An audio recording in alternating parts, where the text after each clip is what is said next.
All right. Good morning, ladies and gentlemen. It is the Rise and Grind Morning Show. It's the last one of the week, which means that it is Friday. And we've got Riley and Corey with us today, but we're going to be getting into many topics. But you know how that goes. We get into like 3 or 4, and we just kind of don't get off and talk about the rest of them. But we got a loaded schedule for you guys today. Talking about Amon-Ra St. Brown and his surgery, which a lot of us didn't realize he had surgery in the offseason. What does that mean for his timetable to come back? Malcolm Rodriguez also had surgery. What does it mean for his timetable to come back? And Amon-Ra St. Brown had a little bit more to say yesterday during media availability than just surgery. There's a lot of conversation about Frank Ragnow and what this season means. It is now turned into, well, we'll talk about it, but it's turned into something different for the Lions players this season.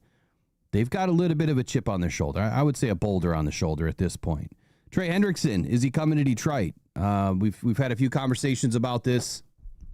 Is there really anything to this right now? And I've got a question for you that I think you're going to enjoy. But we're going to get into all that here in just a few moments. We'll be back here in about 15 seconds.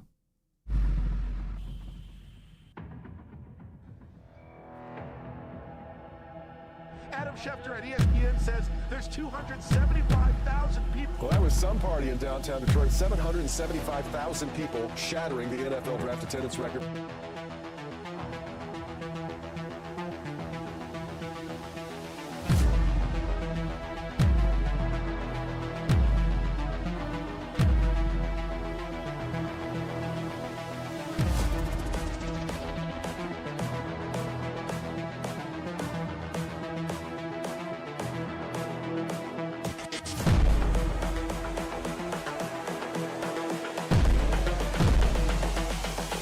This is the future. All grit.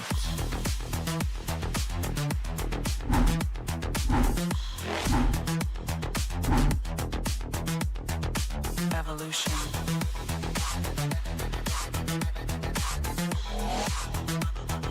This is the future. All grit.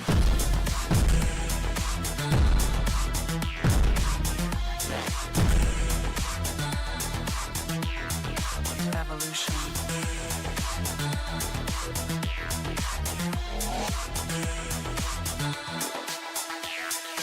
All grit.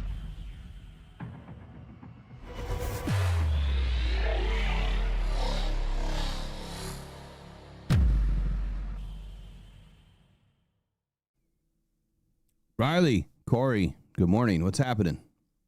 Good morning, Will. Good morning, Corey. And good morning to the Rockhound family. Hope everyone's doing well. Yeah, good morning, guys. Happy Friday. End of a long one. Is it a happy Friday? long. If Friday's ever happy, I mean, I get it. Like your work week is done and you're heading into the weekend. Well, some of you, your work week is done. I always hated Fridays. I don't know why. Like when I worked the normal 9 to 5, I did not like Fridays. It was like, I don't get to hang out with everybody for the weekend. You know, you kind of hang out at work and had fun with it, but it's been a long time since I worked a normal 9 to 5. Anyway, we got a loaded schedule today. I hope we can get to a lot of them, but, man, Amon-Ra St. Brown had a lot to say yesterday. I mean, all the guys did about Frank Ragnow, and I think that's going to be a great topic this morning. You know, how important Frank was to this team. We'll bring in some of the media availability video and kind of break it down a little bit. But Corey, you also wanted to break down some of Frank Ragnow today and some of his play on the field and how important you can see he was in the run game, which I think is a great topic. So with that, and then Riley, you got a good one here on Malcolm Rodriguez and the importance of him getting back to the field. And I just got to say, like, a 5th-round draft pick from 2021 still hanging on this team. I'm a little surprised that he's still around, but that just tells you how good he is. And to your questions, I think that there's going to be some good answers. So anyway, gentlemen, let's get off and rolling with the first topic, which is always, in my opinion, it's usually the hardest topic of the day. This one has been a hard topic for a long time in this defensive end on this team. It's like I get sick of talking about it. I know, Corey, you're kind of new to this, and you probably don't understand the gravity of the situation here. Maybe you're learning it, but it's been a conversation now for probably 3, maybe 4 years. That ever since we had Aiden Hutchinson, the Brad has not brought in another number 1 defensive end. My question, before I even get into the topic of the day, which is Trey Hendrickson, had the Lions brought in a defensive end this season, opposite of Aiden Hutchinson, how screwed would we be right now? Not having any cap space, and given the situation where Frank Ragnow is now retired. And we don't know what the Lions are going to do, right? We have no idea if they're going to go out and try to trade for somebody. We have no idea if they're going to try to pick somebody up after 53-man cuts, or if it's trade deadline. And highly doubtful a center is going to be available at the trade deadline. I've never seen a center available at the trade deadline, ever. So we can just wipe that one right off the list. But defensive end, if Brad went out and spent a boatload of money and brought somebody in, and that's why Trey Hendrickson is topic number one, how screwed do you think we would be right now? I mean, just thinking about that topic, I guess, Corey, run away with it for a minute. What do you think would be happening right now in Detroit as far as, did Brad make a big mistake by not bringing in a DE, or would they be saying Brad made a big mistake, you didn't address Frank Ragnow, and instead you went out and got a defensive end? I could just see it. I could see it happening where fans would be saying that. Yeah. I mean, Riley would know well what the fans feel because he's been a fan longer than I have, right? I think from a non-fan perspective, it looks, when I look at the roster and the way it's constructed now, there are a ton of guys in that defensive end room and that defensive line in general. And so, if the fans are reacting to the fact that Marcus Davenport, they've never seen him healthy for more than, a stretch of games this big, then of course they're going to think the priority lies on getting a defensive end. But if we knew what Brad knows, right? If we were behind the curtain and we understood the way that, it is to be an NFL GM and how you have to build for the future, yeah, we'd be in trouble with the salary cap. We'd be in trouble in the future because Aiden needs to get paid and a bunch of other young studs need to get paid. And, we did take a defensive end. And of course, like, I'm going to bring it up because it's my brother, but a 6th round defensive end, you just talked about a 5th round linebacker that's still sticking around from 2021. So, who's to say that can't be the guy of the future? And if Marcus Davenport can handle, staying healthy this season, then maybe Lions fans are much ado about nothing, right? Like, I think it's a product of the past situation and a product of, you always want what's the shiny toy on the shelf, but not every time do you get to go home from the store with it in your hands, right? You can look at it and your parents might let you look at it a little bit and play with it in the store, but then we're putting it back on the shelf and we're going to go leave because it's not in the budget, period, right? Like, that's just how it goes. So that's my opinion on it. It's funny you brought that up because I was just in the store the other day and there was a little girl and a mom shopping, and she was looking, I was passing the toy section. I was looking for some cards. I was looking for football cards. And I could hear her say the next, aisle over, "Mom, I really want to get this Barbie." And she's like, you have plenty of them at home. We can't get it right now. And it's to your same point. It's like, it's not in the budget, but how hard is it to tell your little daughter that you can't have something, right? That's a confliction all parents have been through, but this is a much bigger situation. Right? This is a football organization that operates on a salary cap that has to make decisions each and every day for the betterment of the team now, tomorrow, and next year, and 5 years from now.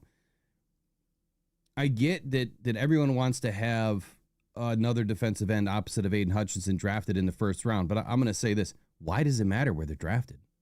Why does it matter how much you pay for them? It doesn't. Yes, few and far between. You find that morel mushroom in the woods that's just beautiful, right? They don't come often. It's the same thing with defensive ends or safeties or linebackers like Malcolm Rodriguez. Sometimes you just find a gem. And it doesn't matter how much you paid them. It doesn't matter what round they came from. They're a football player. And just because all the other teams passed on them or missed the opportunity doesn't mean that player is not going to become something great. I think of players like, Bryce Huff or other players that maybe were selected a little bit later or even undrafted and ended up being pretty good football players. So I guess I'll ask you, Riley. I mean, this has just been a constant conversation, which I got to say shame on Lions fans for letting it continue. Let me frame this for a second. This comes out, I don't even know who printed it because so many people have put it out there. I think it was Ben Solak from ESPN, puts out some clickbait because that's what it is. When you're talking about Lions fans thinking about defensive ends, this is just clickbait. This is just to drive the narrative, right? This is what these guys are paid to do. They're paid to get your panties in a twist and to get you thinking about something that isn't legit. To ever think that Hendrickson would be traded to the Lions for a 5th-round pick in 2026 is asinine. They turned down 2 first-round picks last season. Why would they take a 5th-round pick this season? Right now, he has a contract that he has to play under. If he decides to hold out, yeah, maybe they'll cut their losses and take what they can get. But it's not going to be a 5th-round pick. There's just, I'm sorry. The Lions are going to get a 5th-round pick. The Bengals would get a 2nd-round pick, and a 4th-round pick in 2027. And a 3rd-rounder, if that 4th-rounder, based on performance, it turns into a 3rd-rounder. So I had that wrong. But a 2nd-round pick and a 4th-round pick is still the same conversation. They turned down 2 firsts. They're not going to take a 2nd and a 4th and give the Lions Trey and a 5th-round pick back. There's just no way. Riley, you've been seeing this for a long time. I guess just give me the gritty details of what you think about this conversation.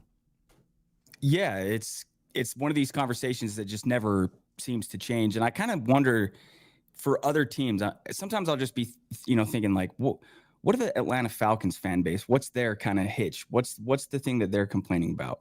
What is it for the Carolina Panthers? What is it for the Tampa Bay Buccaneers? I know for the Lions, it's the edge rusher, right? We got Hutchinson. We got to have somebody on the opposite side of him.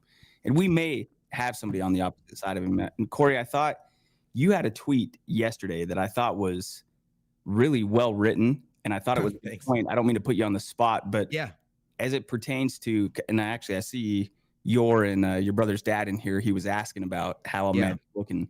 Do you mind kind of paraphrasing? Yeah, I'll break it down. Yeah.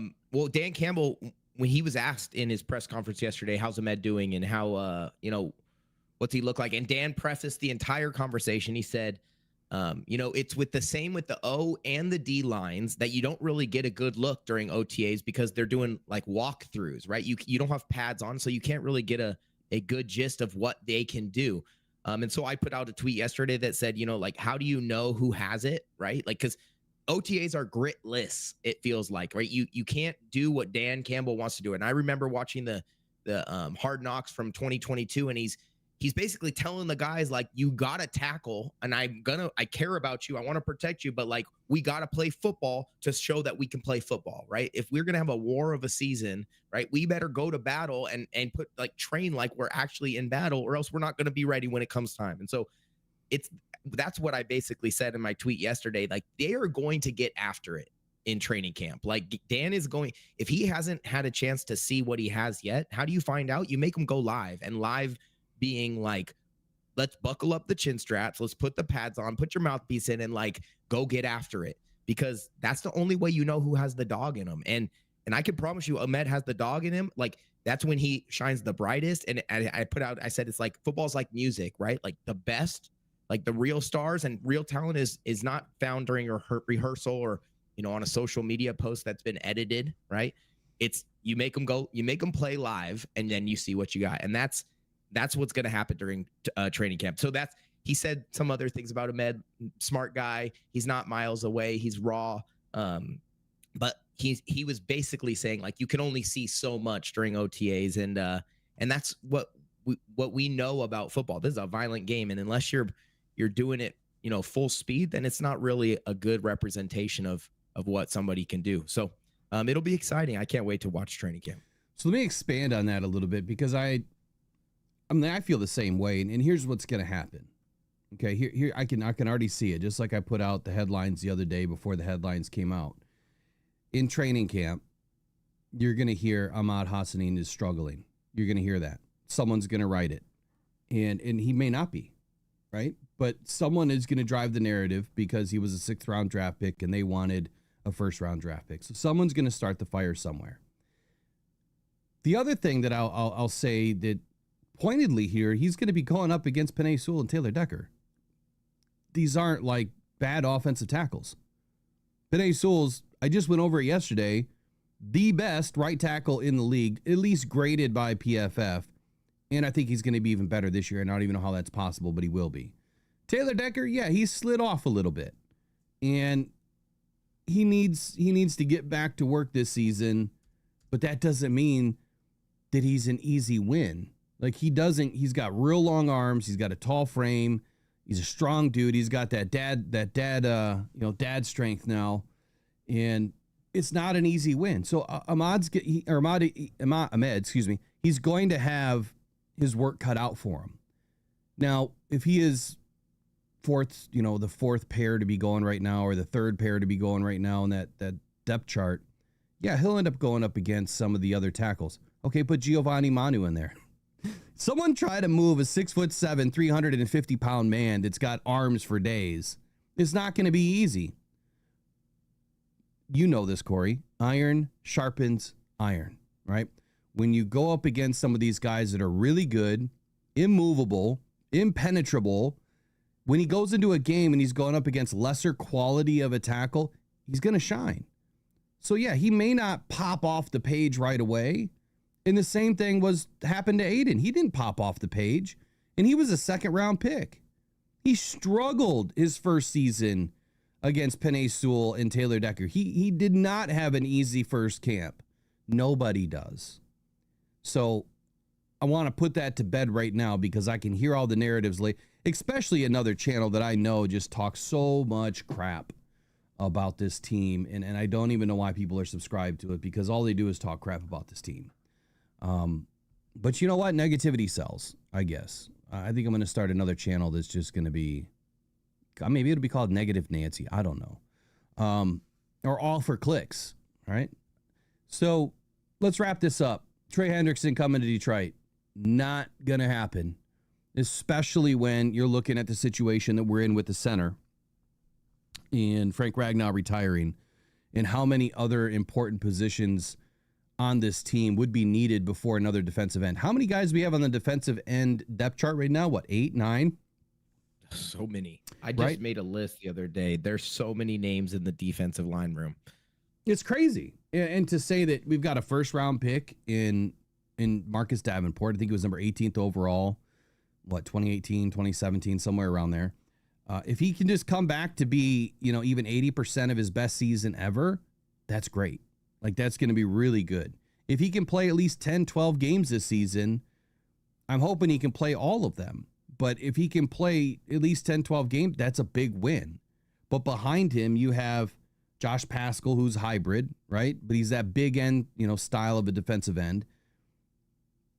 Who else is on that list? Pat O'Connor. I know he was playing end a little bit last year. Wingo. AQM. Yeah, Wingo, who was injured. El Qudin Muhammad. Yep. To me, he's interesting. I think that he can become a better football player in Detroit in year 2, going through a full training camp with us. I think that he can become a better football player. Who else is on the list? I don't have the list in front of me, but Levi? And Levi's defensive tackle. Interior, right? You're going interior. Okay. Got you. Yeah. Will, you tweeted something out that I really liked yesterday too. It was a poll where it was essentially, if we knew then what we know now, how would you feel would you have rather had the first round D edge, but then you're looking at, man, Ragnow retired. Why didn't he address the offensive line? And you prefaced it with the show today. It's a seesaw, right? You're constantly balancing things. But I liked when I read that tweet, it gave me that added perspective and that thought process of, yeah, I think especially knowing what we know now, I think Brad Holmes made out really well in this draft. I use the term surgical with Brad Holmes because that's exactly what he was in this last draft. We didn't know what was going on with Frank Ragnow. Nobody knew. Now, Frank told the offensive line first before he was going to go. I mean, obviously, Brad and Dan, but the offensive line he went to either sent them a message or told them in person that he was going to retire. And Brad knew that there was a possibility. I'm just a bit surprised that it took this long, because I do believe that hindered the draft just a little bit. However, Brad drafts with BPA, best player available, and he's never wavered, at least that we know of. He's never wavered.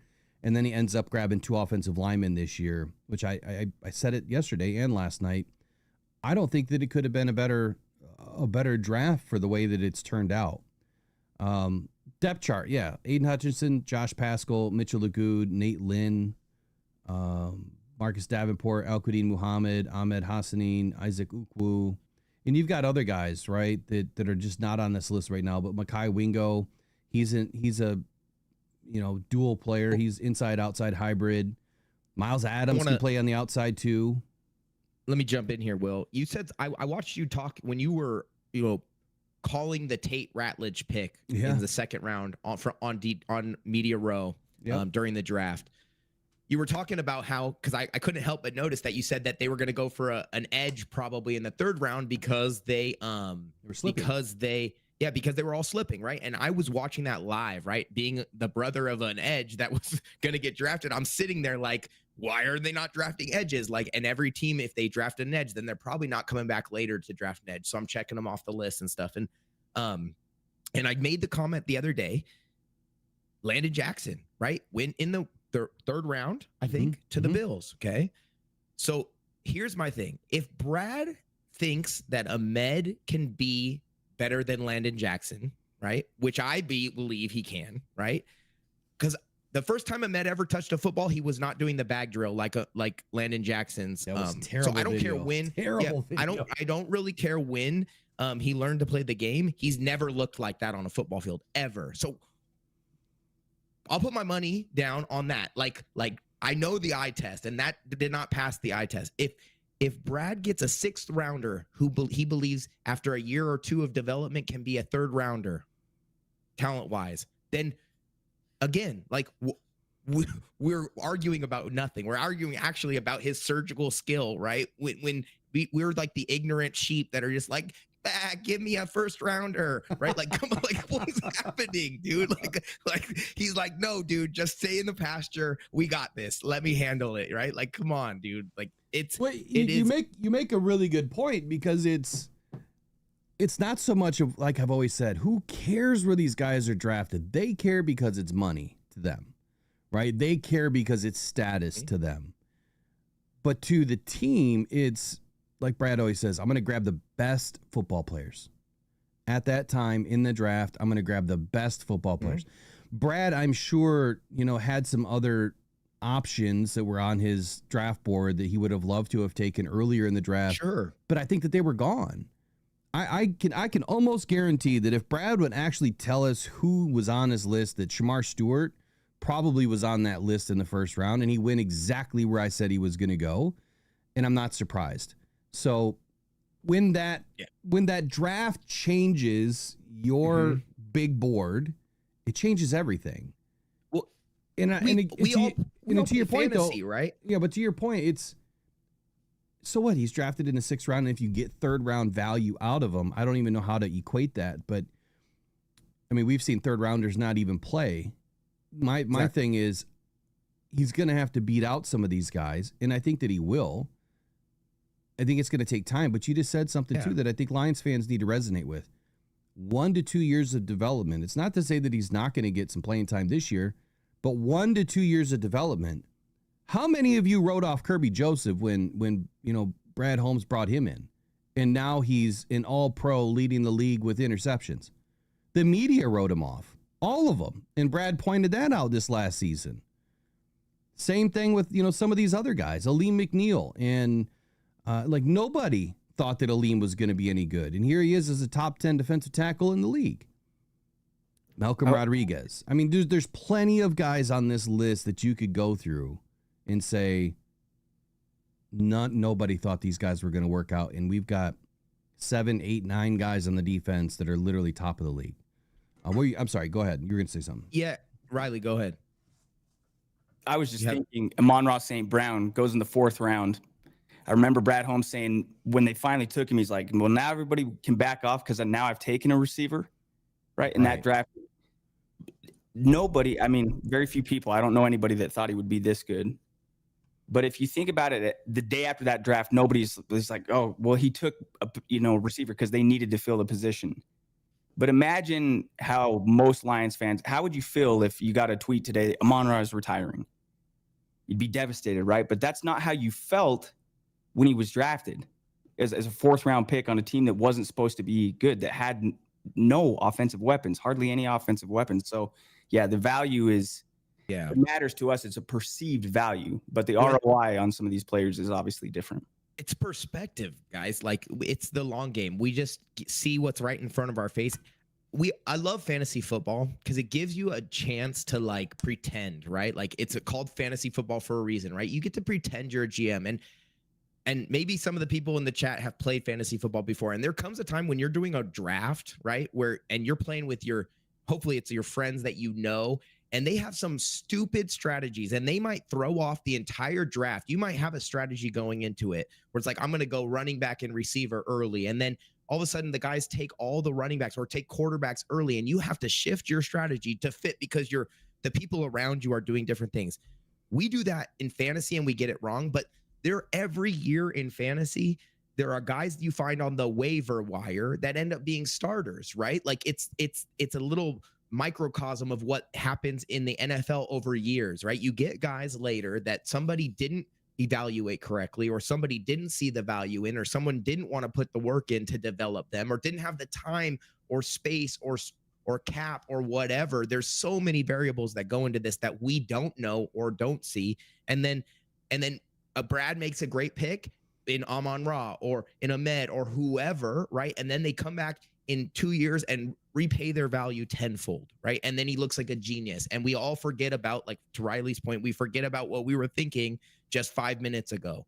So again, like, let's move to the next topic, because I don't want to push this narrative anymore either. Like, we got an end. We're going to be all right. Yeah, we have an end. We have plenty of depth. And Trey Hendrickson's never coming to Detroit, but you know what? Someone's going to print it again next week and the week after, and it'll be someone different. And yeah, it's a never ending thing. So I guess where am I going from here? The media availability was pretty good yesterday. There was a lot that these guys had to say, and it's kind of a long video, but I do want to slide into some standouts and some injury updates right now, at least because that's part of what this thumbnail is today. Is let's get through the injuries and kind of get everybody up to speed where everything is. So back on May 30th, there was a list of injuries, some notes as to what was going on with some of the Detroit Lions players early in the season. So Ali McNeil, obviously ACL, Malcolm Rodriguez, ACL, and we heard yesterday that we'll get into it in a minute right after this with Riley's topic about Malcolm. Tyleik Williams has a hamstring. That all of these players, let me preface it, were supposed to be limited or out of OTAs. Mekhi Wingo, knee meniscus surgery. Derek Barnes, MCL, PCL surgery. Khalil Dorsey, he had a tibia fibula fracture, just like Aiden Hutchinson. David Montgomery with the MCL. Not on that list, Amon-Ra St. Brown. So even as of May 30th, it seems like nobody knew that Amon-Ra St. Brown had surgery. So just a week ago, people didn't know that Amon-Ra St. Brown had knee surgery. So Amon-Ra should have been on that list, because the next part of this list says players that were unexpected to be limited or out. Amon-Ra St. Brown, no concerns coming out of last season. So this was printed by Lions Wire. Nobody knew. Broderick Martin, right knee hyperextension last preseason, missed half the year. Levi Onwuzurike, same spinal fusion that I have, L5 through S1 in 2022, could require ongoing load management. That is a very good statement because I understand it, but I think it's a very good statement. But this year we're expecting Levi to hit the ground running, no hiccups, no issues, no injuries. He's just got to play an entire season. Josh Paschal, he missed one game with a right knee in week 14, and then he also missed a couple of weeks because of something that was found during a cancer follow-up. I don't think it was directly related to cancer. I don't remember the full story, so I won't even expand on that. DJ Reader, he missed one game with a left shoulder in week 14.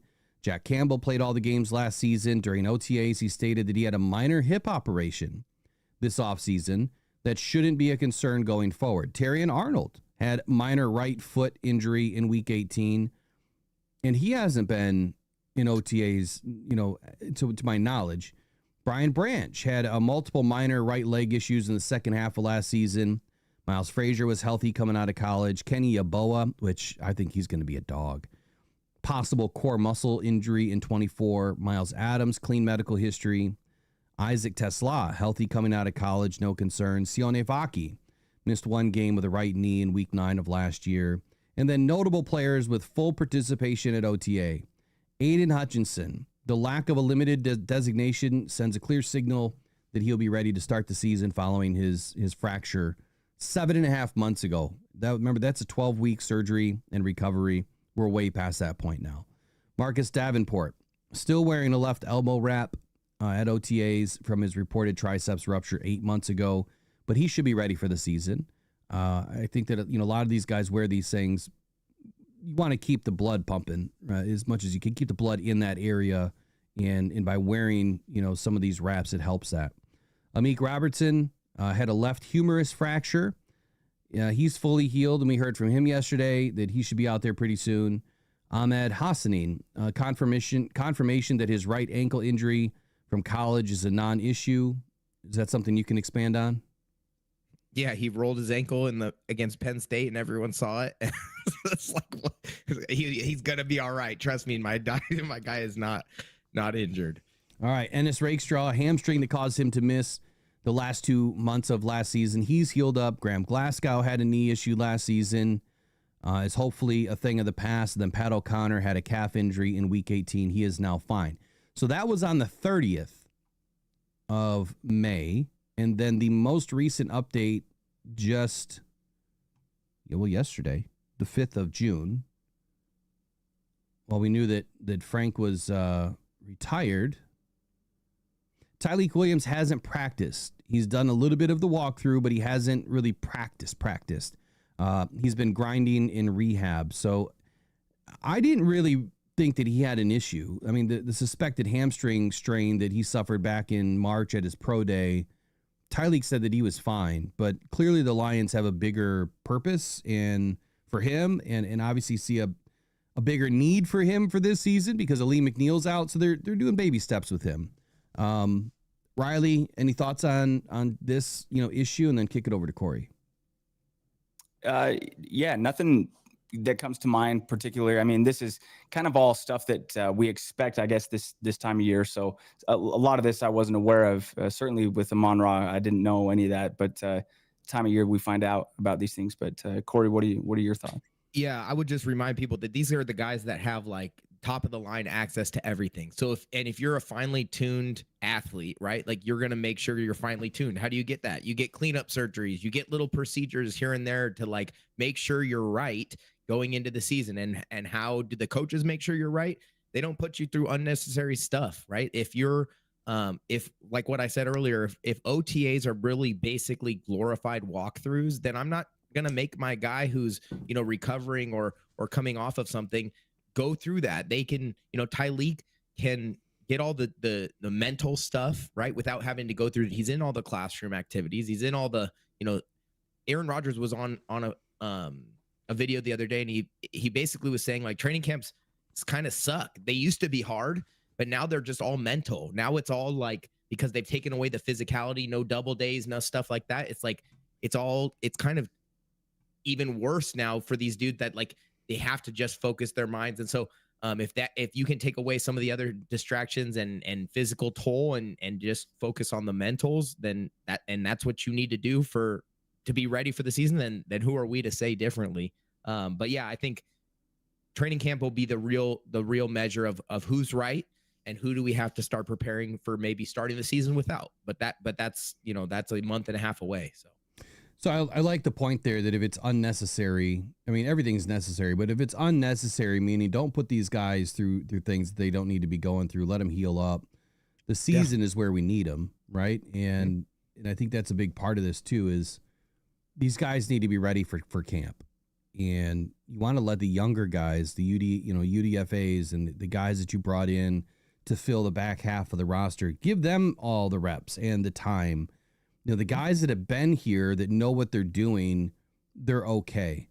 But the younger guys that you're trying to get a better look at, you need them to get up to speed a little bit faster because when camp hits, you don't want any let off. Like those guys are part of your scout teams, your look teams. And if they're not up to speed on what you're doing, they're going to drag everything down. Plus, you want to know if this guy has it. Are you willing to sign him to a contract and at the end of August?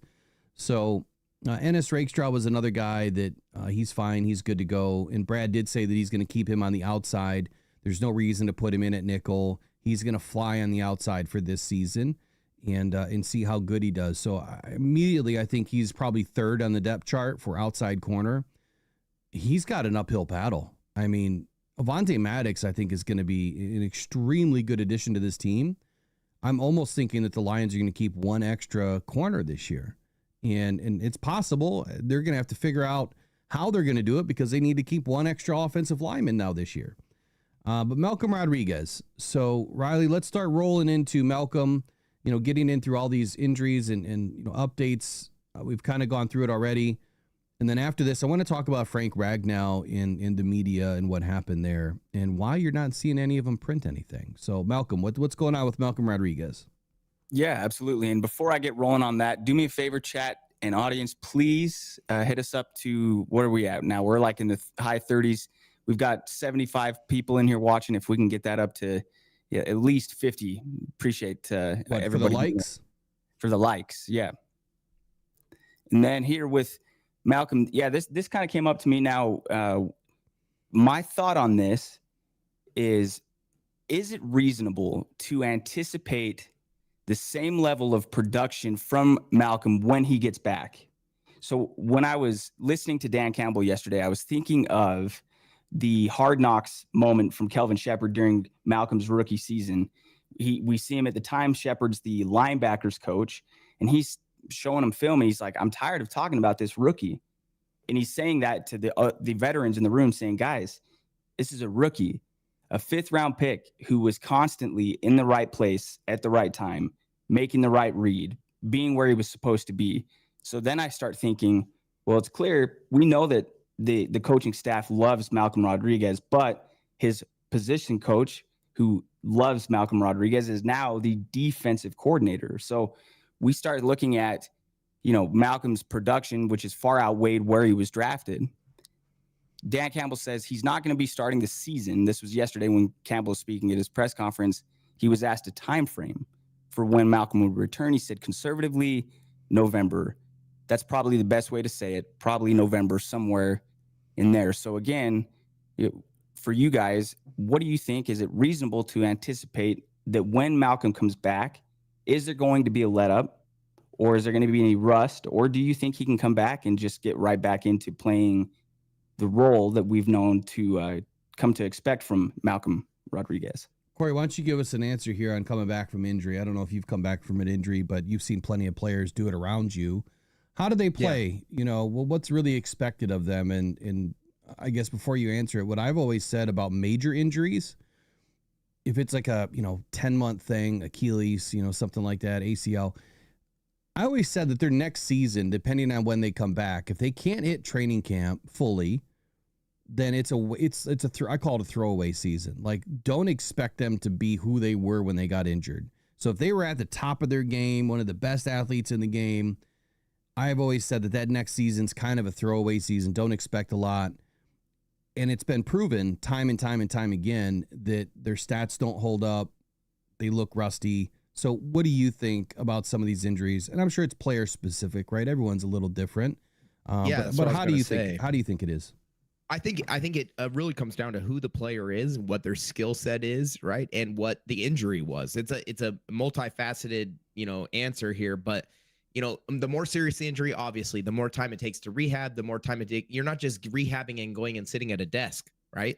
Like you're rehabbing and going to play NFL level football. Those dudes on the other side, they're not going to slow down for you. So, that obviously matters. What is your skill set? Are you a run stuffer? It might be a little easier to come back, right?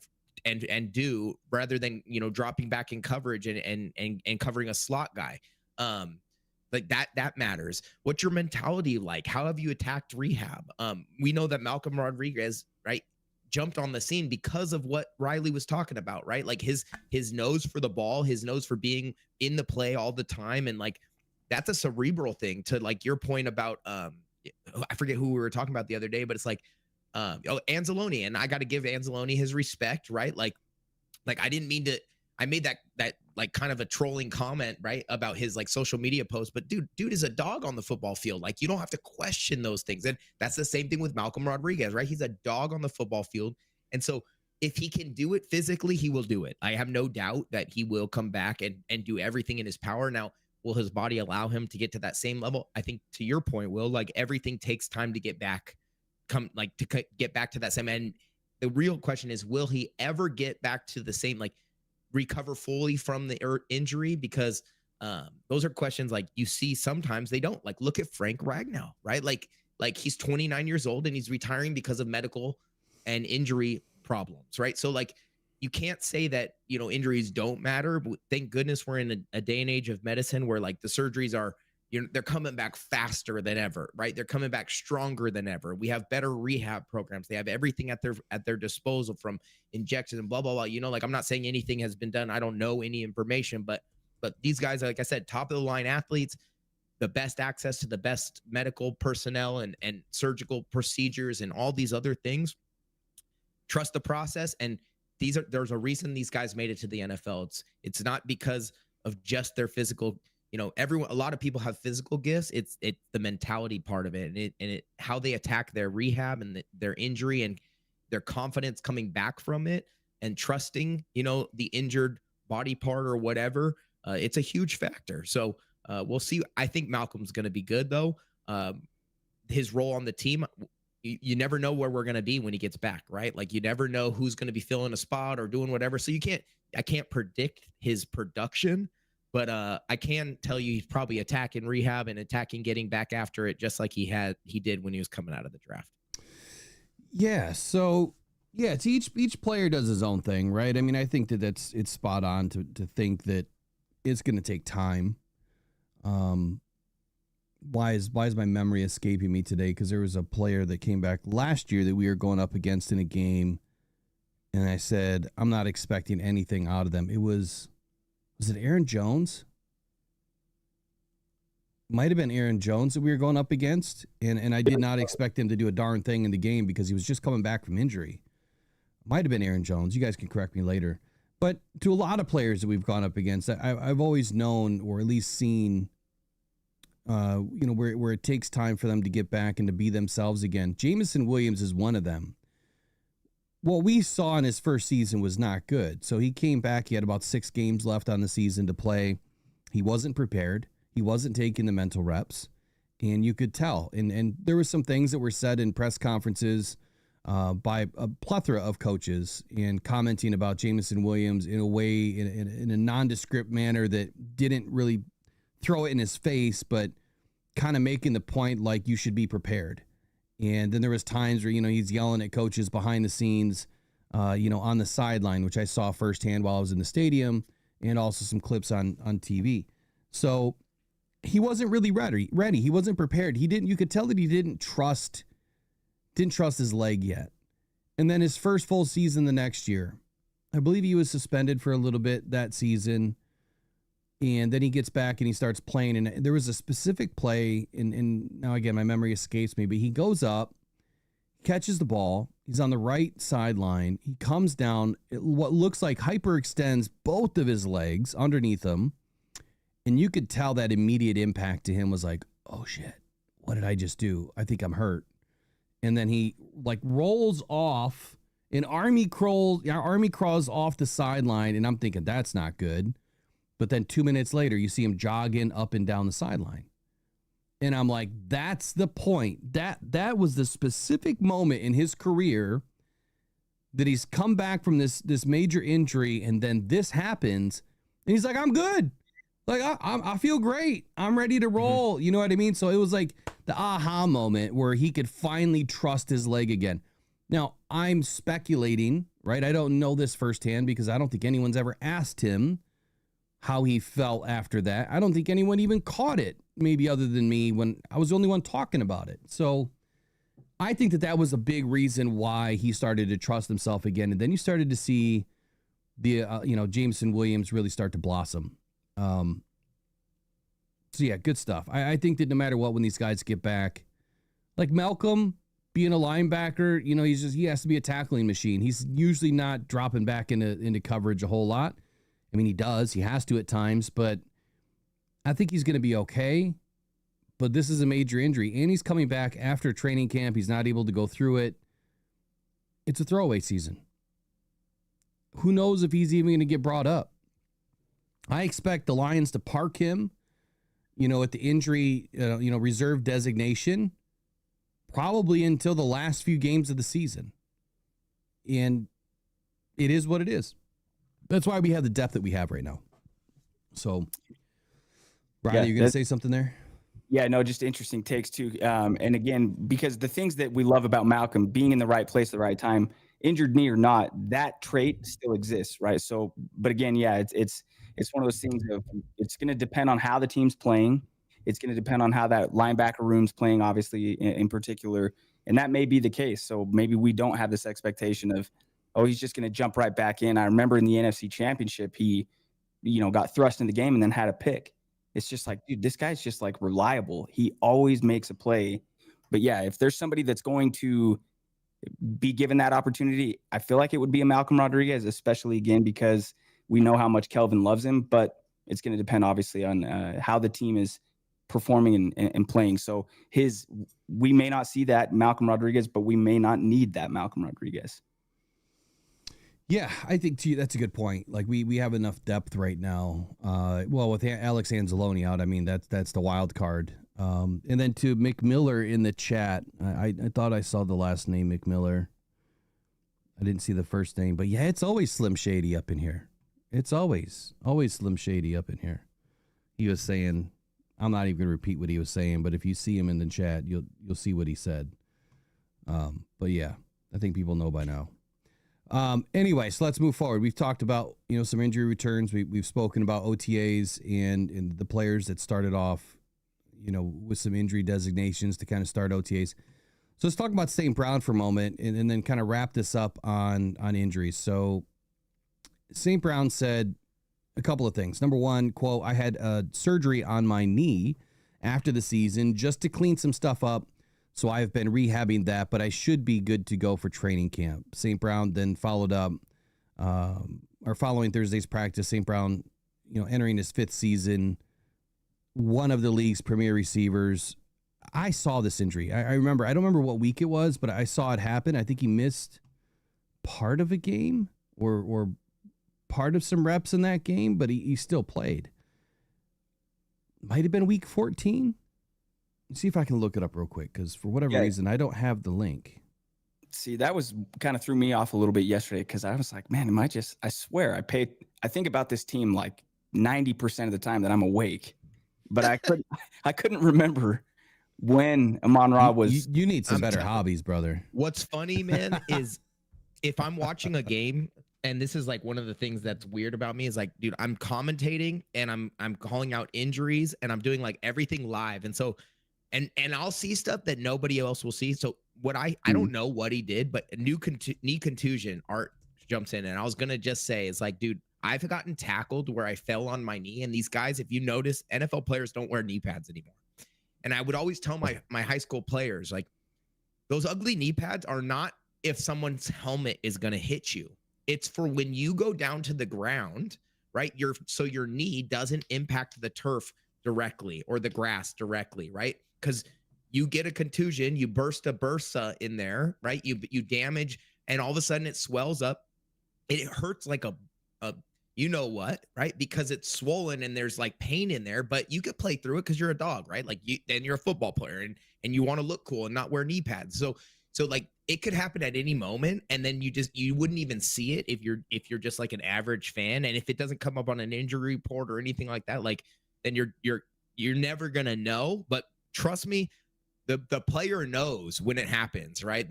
When you land on your knee, like, and that's what I've had that happen to myself and have my knee swell up, and I played the rest of the season, but it comes back later. Like right now, I know there's something wrong with my knee because it swells up to the weather. And so, Amon-Ra is getting that taken care of. I think he's going to be good to go. Yeah. So it was Thanksgiving. Obviously he played after that, but he suffered a knee injury that obviously did require surgery this off season. Hold on. Let me read this again.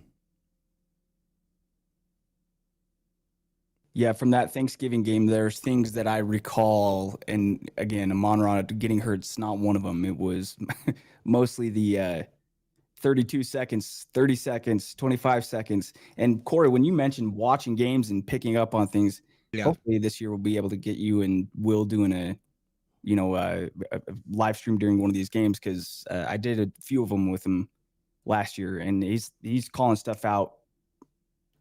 For sure. You remember the stumble bum when I called it live? Like that was a fake, and no one realized that was a fake.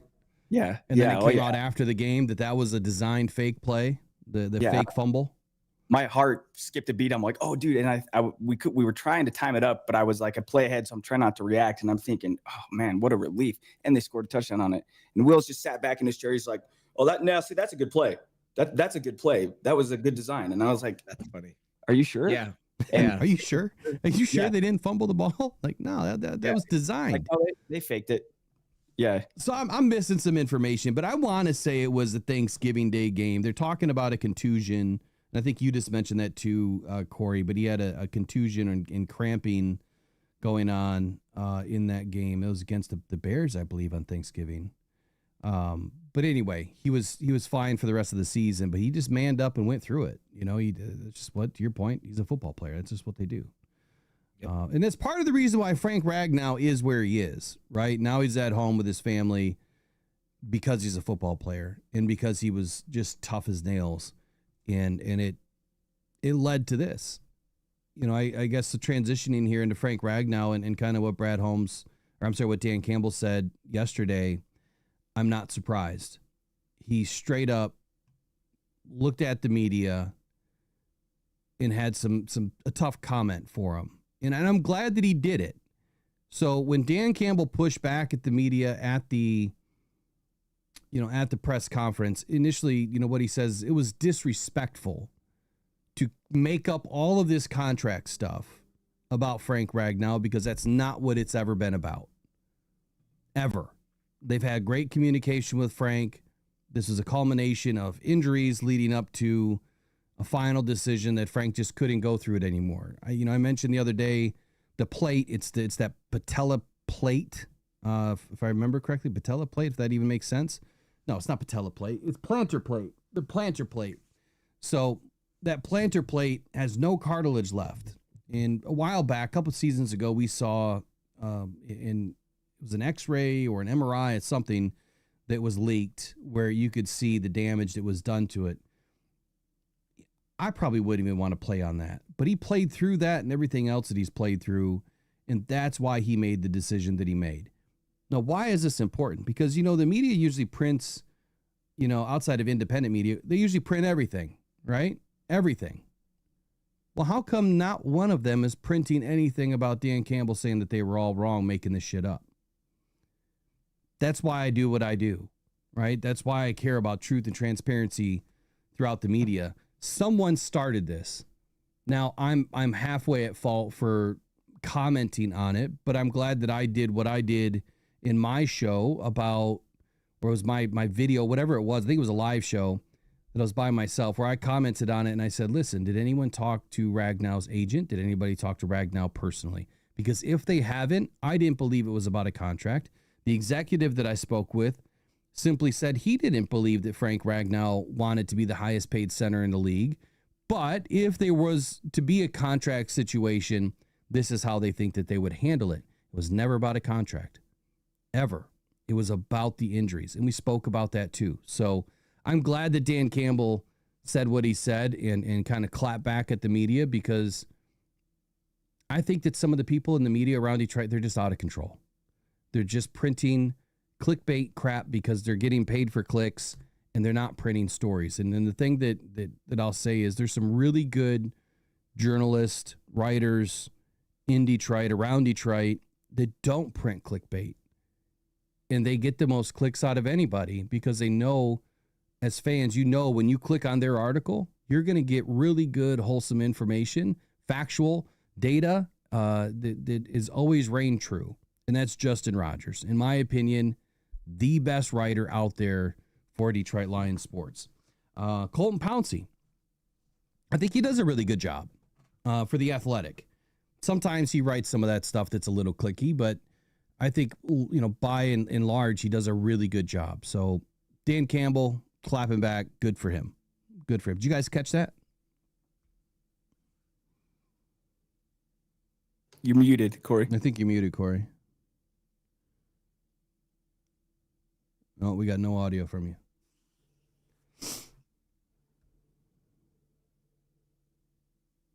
Interesting. Oh, he'll be back. So anyway, did you catch this, Riley? What was your observation? Yeah, I did. And it's almost exactly what you explained. It can be speculative for sure, but yeah, you don't want to make that, assumption. And I guess to think about the timing of Ragnow announcing this, it stands to reason to me to think that he was just waiting it out as long as he could this offseason just to see, am I going to start to get that itch? Because what you don't want to do is retire in March and then in June be like, man, kind of want to go play, especially for a team that's got legitimate Super Bowl aspirations. So I think it's hard. I hear it a lot. People say, man, this guy's soft. You hear it with basketball players a lot. It's like, don't call somebody soft if you wouldn't say it to their face. If you're going to ask for a picture, if you ever meet them, right? Hey, but this guy's soft. I think it's a dangerous kind of line to walk if you're questioning somebody's toughness, especially a pro athlete, their toughness, or even speculating as to what their motives or reasons are. Ragnow's got plenty of money. I can understand wanting to get paid. I would do the same thing in my job. I want to get paid as much as I possibly can. But I do like that Dan Campbell kind of stood up for his players, and there's more to it than meets the eye. Corey, are you back? Can you hear me now? We can hear you now. All right, sweet. Perfect. Are you on a different cell tower? Can you hear me now? That old school Verizon commercial. Yeah.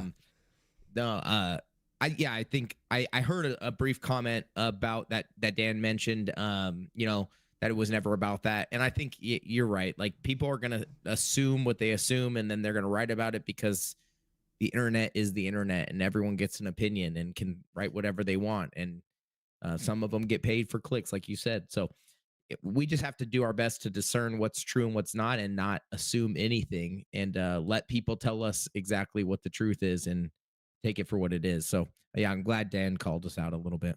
Because you believe that, right? You believe that Ragnow, this was entirely about his health, not 100%. I believe that that Brad knew before the draft. I believe that I think Will, you made a comment a little earlier. I think why'd he wait so long? I think it was to do himself justice, right? To say, like, am I really done? Let me process this in time. But I'm sure he told Brad early, like, there's a chance I might not be back next year. So, like, prepare. Like, I don't doubt that at all, considering the type of guy he is, and even just his emotional way that he retired and how he talked about the process and like what it meant to him and what the team meant to him, and like being a Detroit Lion. Like, you don't hang your company out to dry if you know you're leaving. Like you just don't do it. You make sure they're going to have that position filled when you step away from the office, like, or else you're screwing over the company. And that's what I just know that's what Frank did. Like, that's just how it works, man. Will suggested that too in the video you did the other day too, Will, where you even threw out that Frank might have been with Brad watching film, giving him his input on who are some guys that they should draft. Tate Ratledge and Miles Frazier being on this team might be, at least in part, from Frank Ragnow saying, I like these guys. Exactly right. Look, I think that Frank has helped his team enough. And I'm not going to even speculate any further to say what he did or didn't do, but I guess I wouldn't be surprised if he was watching film with Brad, or he was pointing out, here's some guys that, I think are pretty good, and it's probably at the pro level and the college level, guys that are available. And then also, on their own team, like, maybe they scouted Tate to say, hey, he's got the makings of a center. He can also play guard. I think Frank played guard his first season. So it's not to say that you can't slide around and have success. Obviously, you have to be built for the position. And I think that we have a lot of guys that are built for that position right now. A couple of things in the chat I want to clear up for just a quick second. So Carrie Simchich says, I heard Z will sign a prove-it contract. I would love to know where. I haven't heard that. I mean, I know that there's a couple of channels out there that all they do is print clickbait, and it's unfortunate, but it is what it is. I don't see Z happening. We know how Brad left this, and Brad, pretty much said, look, we've got direct line of communication with Z's agent, that when Z starts getting some calls, then you let us know and we'll make our final decision. So as far as Z goes, I said this very early in the offseason, not bringing him back and letting him go, or letting him go. I think it was by design, and there's no reason for Z to sign a contract right now. His age, I think, will put him on the sidelines. He doesn't need to be in training camp, and I think that he's probably looking to join a contender. So why not wait and get through training camp, get through preseason, see who gets injured, who then needs a defensive end, and then you're going to find out where Z's going to go. I want to say that I hope it's not Detroit, because that means he probably suffered an injury or 2 or 3. So I hope it's not Detroit. But at the same time, maybe late in the season, if he doesn't get picked up after 53, if we need him, we need him, right? But I don't think that you're going to see Z back in Detroit this year unless it's a late season move because we've suffered some injuries. I think that we have plenty of depth right now. And again, even with Ragnow, giving us some money back, right? You don't have to pay him $9.5 million this year. Yeah, that could push the needle, but I think that Brad's going to hold firm on what he said, that we just couldn't afford to pay that player that kind of money. It was $16 million going to Z for one season. Is a 32-year-old defensive end worth $16 million? I mean, I think he had 9 sacks last year between the two teams. Not to say sacks are the only measurement, because they're not. But I think you need a lot more than what he produced for $16 million. That's just me. Any comments on Z for you guys? I've been back and forth. There's times where I'm like, oh, yeah, okay. They've worked something out. He'll be back. And then I go through it and I'm like, yeah, maybe not. But I think, again, looking at the draft class, I think it helps having Corey around, because then I started watching Ahmed tape and I'm like, oh, dude, this guy is a baller. So everything we've heard about Davenport too has been like he's the dude, right? Like no one's saying like, oh, we need to bring in more depth. They said like Marcus Davenport looks like he's in the best shape of his life. We can't wait to see what he does. Like Shep knows him, right? So it's like I think if I had to bet on it, I would say that he doesn't sign in the draft. The DN room stays what it is now, and we roll into the season. And those two dudes, I think that if you look at the official depth chart on ESPN, it's got Davenport, then Pascal, then Hassanin. Like those, I'll take those 3 opposite of Aiden Hutchinson and roll into the season and go for it. Like, and if something were to happen, that would be, something that you adjust to mid-season, and then we can talk about this again. Absolutely. All right, let's move on, man. Who you taking to your final shot, Corey? This is you. So who you taking on your final shot? Let me roll in the video, and I think that we're all final shot. Yeah, you said the Helly Burton, man. Who you rolling in the final shot? Oh yeah.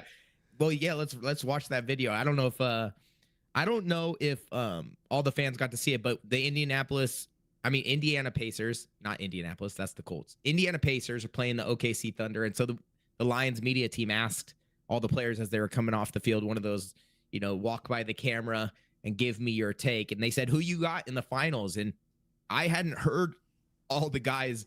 I didn't know this was Halliburton from the Pacers, his nickname. But if you watch the video, which we're about to watch, he's got a pretty funny nickname. So you got it queued up, Will? I'm working on it. For some reason, I'm missing. No, I've got it. I just, on my OBS right now, I'm looking. There it is. There she is. Something changed yesterday, so I'm just trying to deal with it. I was working on this Stream Deck, and I screwed something up. It's all good. So, I'm guessing, Corey, most of the players said Thunder would win. Well, you'll see. All right. Surprising. I want to see Indiana win. Yeah, me too. I do. Well, if you watched game 1 last night, I did. It was exciting. Carlisle's an amazing coach, dude. They've got a squad for sure. All right, here we go.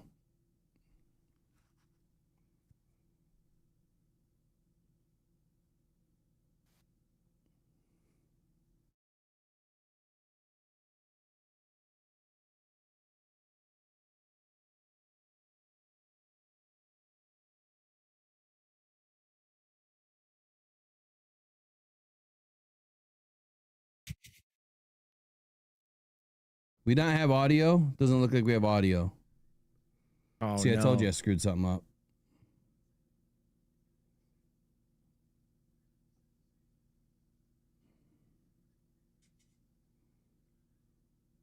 We don't have audio. Doesn't look like we have audio. Well, if they don't have audio, they can probably hear me. Half of them are saying, "What the helly Burton?" If you haven't read the freaking caption, what the helly Burton? Just give me What one the heck? second. You Yeah. guys take it away for a minute. Let me figure this out. I don't know what happened. So What the helly Burton? What yeah, the helly Burton? dude, it's perfect. This guy's on a Halle white berry run, Burton. man. He did it in the first round against Milwaukee. He had a game winner. Did it against Cleveland in the second round. Did it That's what I'm saying. in New York. That's what I'm saying. Square Garden. And the craziest thing about that, I remember I did that once in a game in high school where we were down 2, got a rebound, ran out to the 3-point line because I saw Reggie Miller do it way back in the day. And I remember my dad's on the sideline like yelling, and I thank God I made the shot. And we took it. Attaboy. And then Halliburton went back, did the same thing. It's like, dude, in that moment to, look at the clock, realize that we're down 2. You know what? Hell with it. I'm just gonna step back real quick. Go. Unfortunately, his toe was on the line. That thing bounced up, and then Yeah, in and he had finals, to. yeah. They had to go win because he's doing the Reggie Miller choke thing. He's like, if I would have looked really stupid if they did that and yeah, then for real. lost. But we'll see, man. As a fan of the Utah Jazz, this small market thing kind of is it's something I feel where it's like it usually, and it would have been cool if the Knicks would have been in. I don't have an affinity towards any team if the Jazz aren't in it, but it's kind of cool to see these smaller market teams, at the bigger stage. Well, Ornery at UNM Dan his ADD's kicking in. He says NBA is not his cup of tea, but don't worry. I have a play. We're going back to the NFL, Ornery, and here's your question. So Halliburton, right, made that clutch game-winning shot last night in Game 1 of the finals. And my question is, and I know football isn't the same, but let's all put on our offensive coordinator hats and say we're coaching the Lions, and it's the fourth quarter, and we're down 5, so we need a touchdown, right? Let's say we're on the 15-yard line and we got to score. No time left. Who is taking the last shot for the Lions? Who do you want to scheme up a play for? Maybe you could put yourself anywhere on the field, right? Give me a scenario. Give me a situation. Put on your offensive coordinator. You're John Morton this year, right? You got Jamison Williams on the outside. You got Gibbs or Monty in the backfield. You got Amon-Ra St. Brown in the slot and Laporta off the end. Who's getting the ball for the game? You tell me. If it's a 15-yard line, I'm going St. Brown. If we're on the goal line, I'm giving it to Montgomery. Okay. And what if we're on the 40? Jamison Williams. So you're going to be you guys are so predictable. That's why you would never score. Unbelievable. Let me tell you exactly what you do. You put Gibbs in the backfield and Montgomery in the backfield. You fake the handoff to Montgomery while Gibbs is escaping out the side, not running a speed out, which that linebacker is driving on, but turning it into a wheel and using his speed against the interior defender and taking it up the sideline for a touchdown. At the 40-yard line?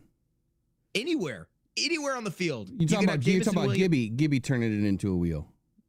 Yeah, he turns it into a wheel. It goes out a wheel from route. the backfield. Yeah, and then up the sideline, wheel route. You're gonna have J-Mo bring in that safety and that corner back across the field, taking the attention off him. Maybe a post corner, but you got to cross the safety's face to get the fast defender away from the sideline. And then you put Amon-Ra somewhere in the middle right there, or Laporta, or somebody to distract that hook curl defender. That's what I would do. I'm giving the ball to Gibbs. He's your biggest playmaker on the field. No, I think you're absolutely right, but I think you could do the same thing with J-Mo. We saw it last year.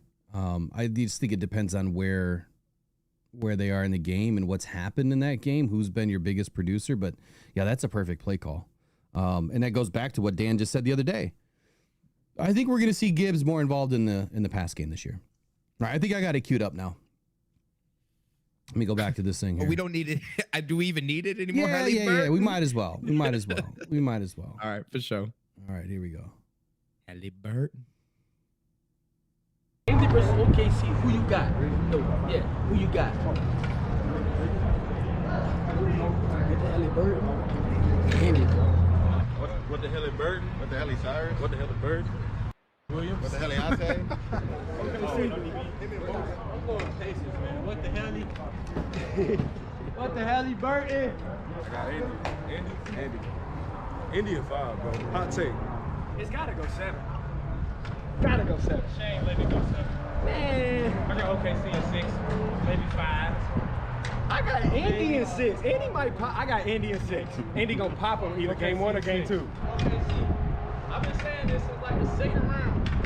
Whoever win in the West won the finals. I don't think anybody on the East got a chance. OKC, man. I got OKC. Indy, OKC. Indy, baby. Indy. Shout out my boy Halliburton. Halliburton. Halliburton. OKC, bro. LeBron James gonna take them boys all the way. At the end, the LeBron James comment, so random. So random. That's Kirby for you, though. That's Kirby. Yeah, I love the Halliburton. I'm gonna use that for sure. The what? That I just love that they're all showing their personality, and like the Halliburton, it's good stuff. I loved it. Yeah, no, it is. The Lions are so full of personality, man. They're all good dudes, man. And that's exactly why I think that this team is doing what it's doing. They're all good dudes. You bring in the right culture and the right fit, and it's just bound to click at some point. All right, it's 9:23. What do we have up next here? So you were talking about Derek Carr earlier. Yeah. And I thought this was a really interesting topic because, well, you just take it away. Tell us what happened. What happened to Derek Carr? Yeah. So we know we've heard a lot about quarterbacks recently, and some of them are coming back. Some of the old guys are coming back. Some of the young guys are getting injured, and some of them are fighting for positions like in Cleveland. Well, we found out Derek Carr, right? Quarterback for most recently for the New Orleans Saints, decided to retire, and he let this news out about a month ago. And there were a lot of questions around his retirement. Like, he had just signed a gigantic contract, and they were wondering if he wanted to go to another team or if he was, he was saying that he was injured because of, contract issues and not, maybe not getting the playing time or whatever. But he was interviewed just the other day and he came out and said, well, why didn't you get the surgery? Because you wouldn't have had to play at all, and you would have made $30 million, right? $30 million to sit and rehab your shoulder. And he basically said he didn't feel good about taking it in a season where he was going to be sidelined. His quote was, "That part was tough because I didn't want to have surgery and just sit there. And it sounds crazy, but just take the Saints' money." He ends up telling Front Office Sports in an interview that was published on Wednesday. And so, in a time of people, we're hearing about contract negotiations and people wanting more money and signing for the top deal and resetting the market. We got a guy here who, and Derek Carr has stood for a lot of things, and he's made plenty of money. He's had an 11-year career where he's made over $195 million just in salary. So obviously he doesn't need the money, but $30 million is $30 million, right? And if your shoulder is injured and you can get surgery and then rehab it, I think that's a question a lot of us would ask. Derek decided that it wasn't really in his character. He said, I wouldn't have been able to play if I had the surgery. And then if I tried to play with it, I wasn't near 100. And so that doesn't help them either. I just felt like it was the right thing to do for myself and for the team. That's the difference between some guys, right? Some guys are looking out for themselves, but some guys are looking out for themselves and others. And I think Derek Carr is a great representation of that. So I give my hat off to, I'm not going to take my hat off, but hats off to Derek Carr, right? And his character, and hats off to guys like Frank Ragnow, right? Who do care about their team, who do, take that into account when they're making these retirement decisions. And I think it's a cool thing that Derek Carr did, and it's a good piece of news to see in the media nowadays versus this guy's holding out for more money or whatever, right? So yeah, I thought it was cool. I love it, man. You don't see this. You don't ever see this. I think it's some of these guys, they're going to hold out on their injuries, and then I'm going to get paid because there's a guarantee for injury. and they're going to milk it for another year. But for him to turn down the money, walk away from the team and retire, turn away from $30 million, which, you know, he gets probably $13 million of that after taxes and agency fees.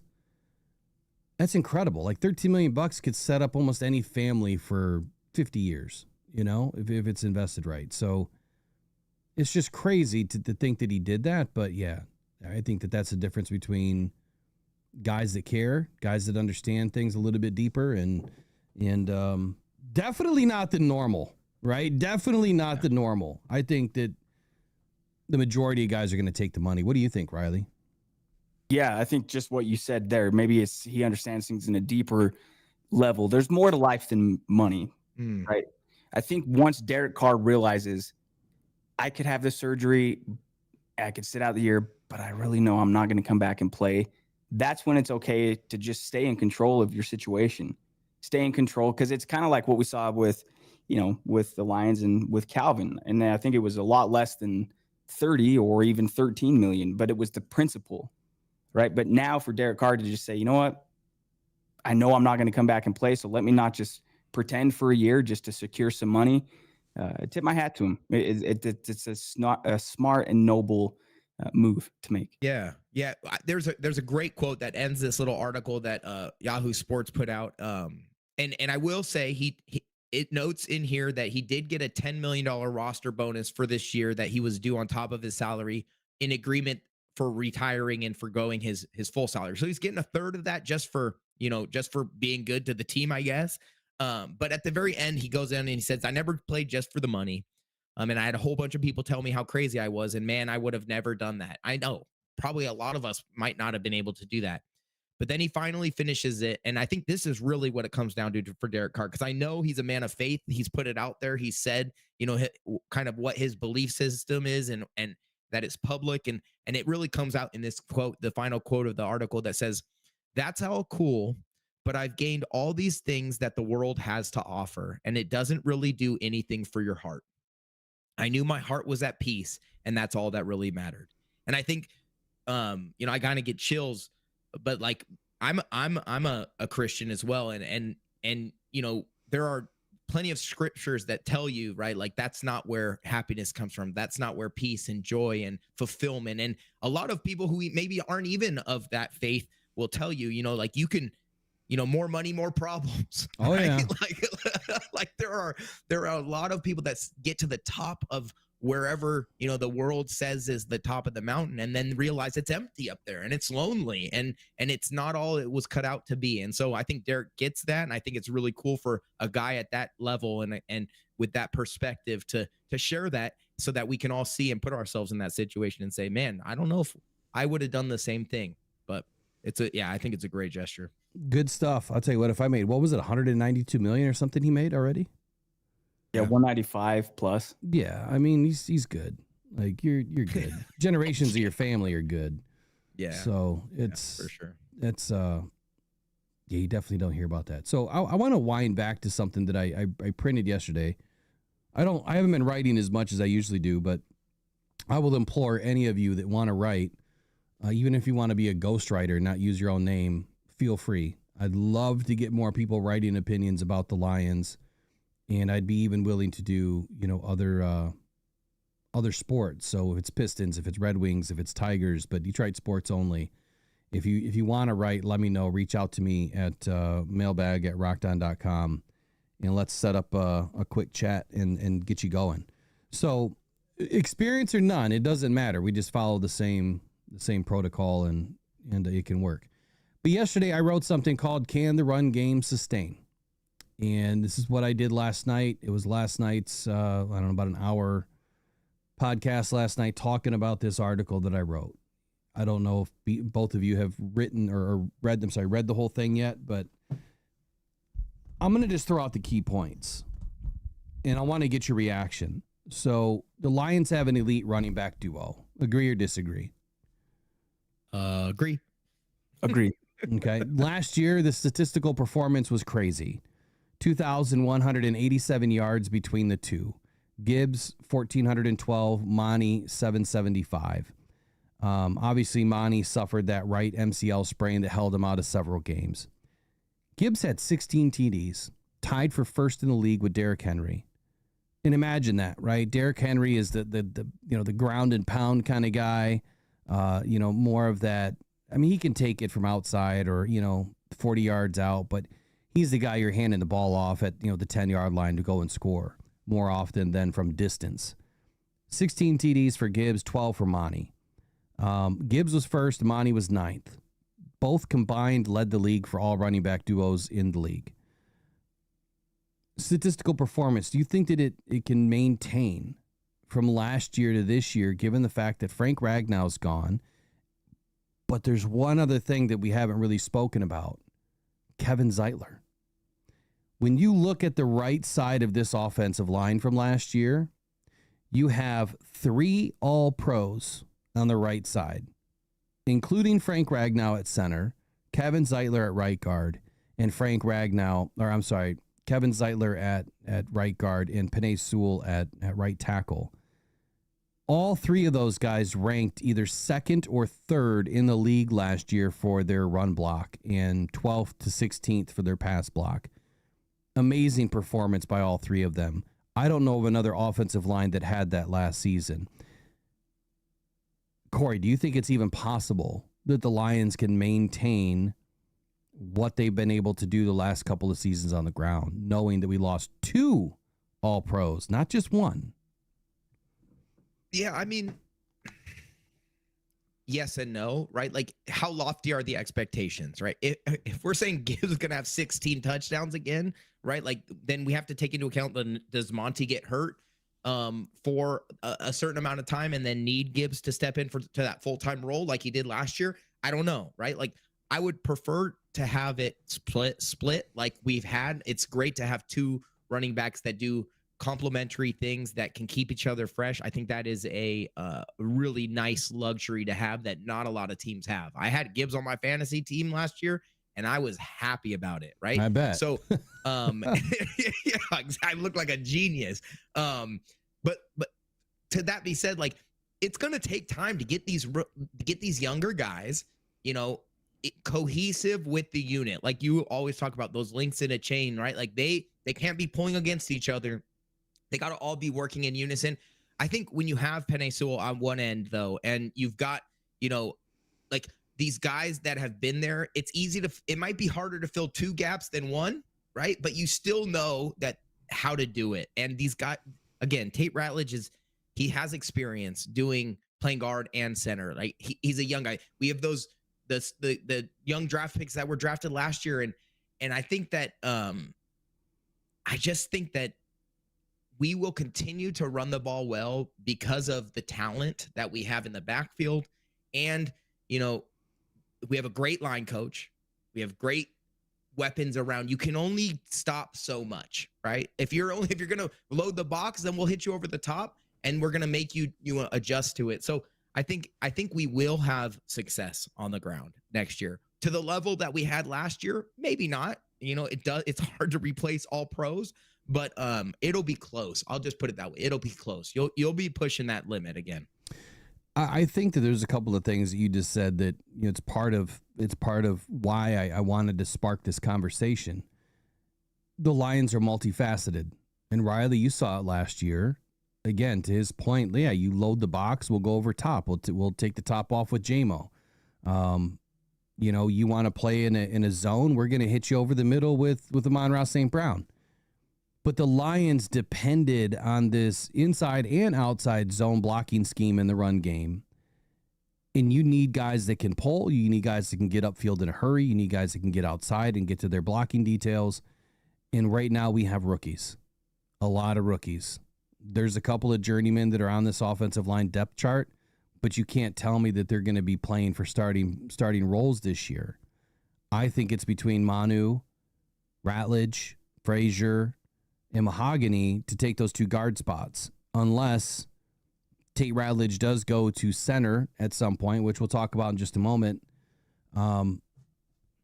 Tate Ratledge is a second round, pick this last season. His scouting report was pretty good.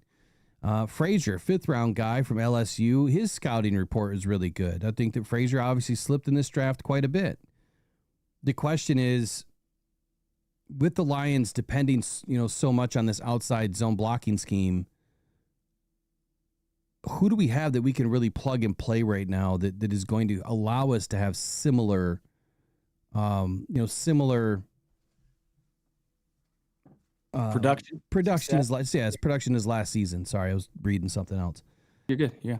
So go ahead. I mean, how are we going to do it? How are we going to address the loss of 2 All-Pros, not just 1 but 2? And there's no other team that has 3 All-Pros on the right side of an offensive line.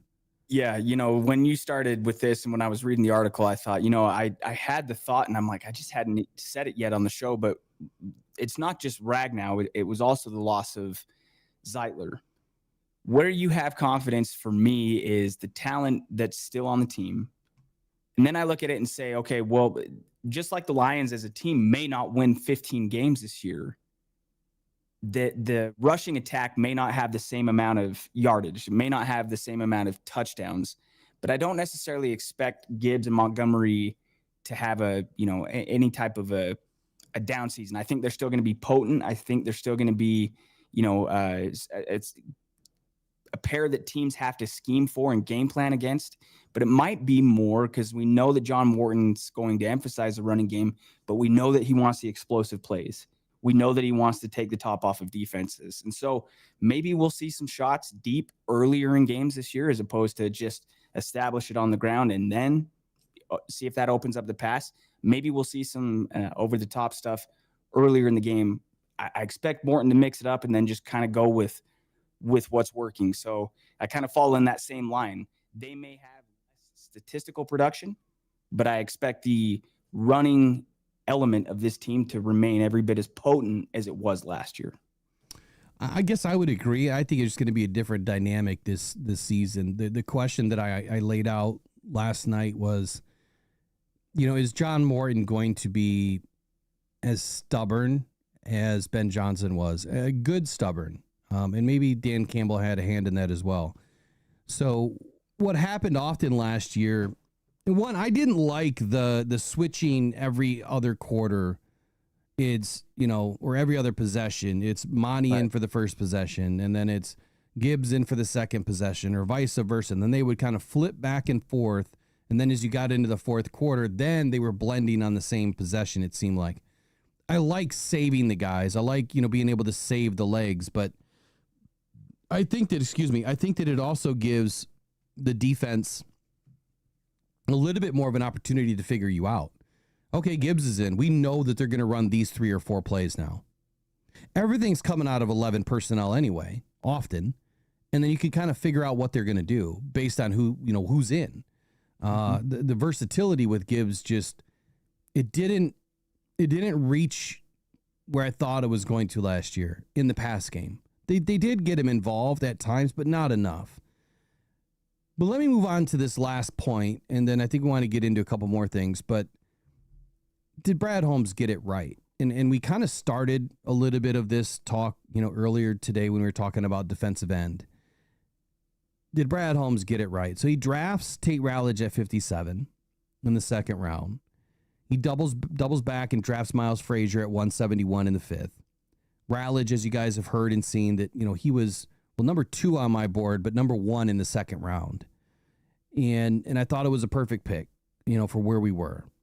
But none of us knew that Frank was retiring. None of us. So at that point, if we would have known, would we have thought about the draft differently?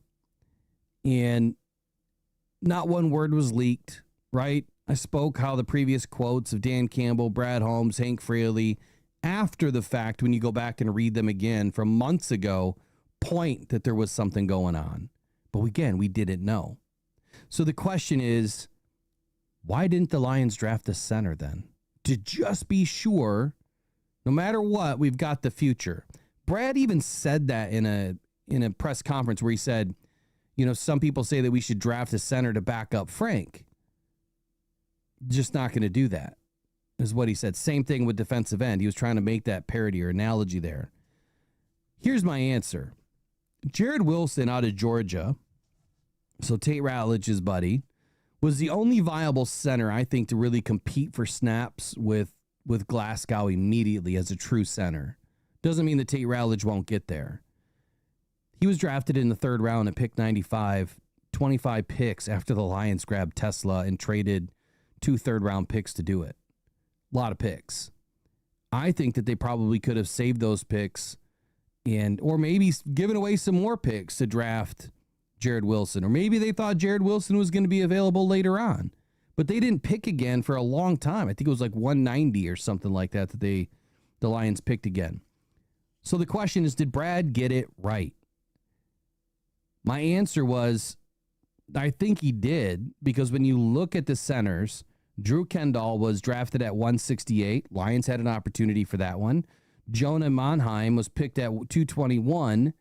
Lions had a shot at that one. Seth McLaughlin, the national championship winning football team from or center from Ohio State, didn't even get drafted.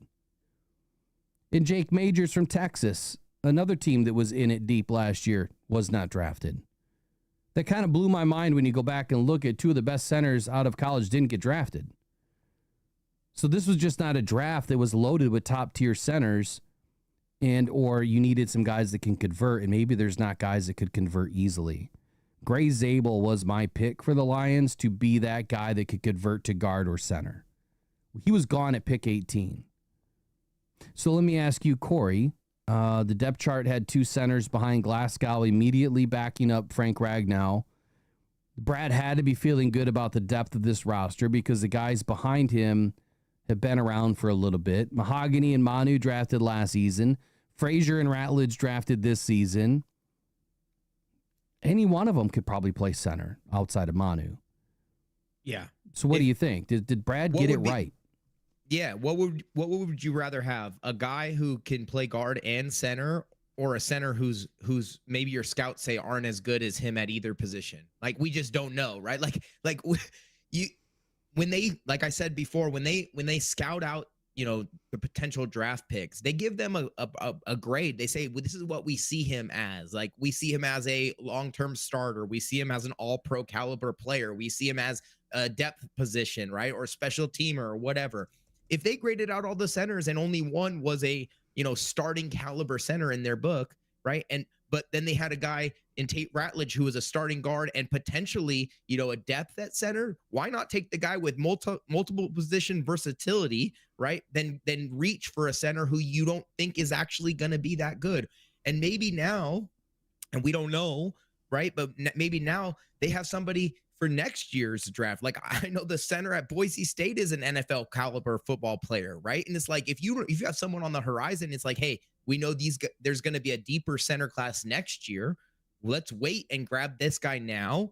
We know we got Graham Glasgow we know he could play center. If we graded him out and we know he can start in the league, why not take, what we know instead of what we're guessing on in a draft pick? And we all know that rookie draft picks take time to progress and get up to speed with the NFL anyway. So it's like, yeah, you're never going to replace an all-pro, period. And I think what they did was smart.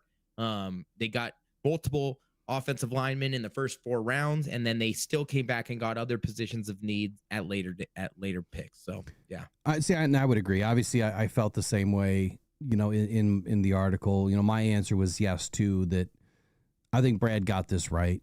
The depth had the centers behind Ragnow and Glasgow, and you also drafted 4 guys in the last 2 seasons. Well, 2 guys last year and added 2 more this year, but they got Ratledge early. And so, crazy as it may seem, Riley, where is Ratledge right now on a list of centers? Not offensive linemen, but centers. Talk to us about that. Yeah, so we kind of did this the other day when we were going through the Pro Football Focus, PFF, kind of their grading of players at certain positions. And you were illustrating the other day, DJ Reed's top 6, and I think Carlton Davis was 18. So then I kind of got looking at, well, let me just kind of go through and see all of these positions. Who do they have and where? And obviously there's going to be a certain amount of guys that are starters, but Pro Football Focus at 32, as they rank the starting centers across the NFL, it's not Graham Glasgow. They've got Tate Ratledge.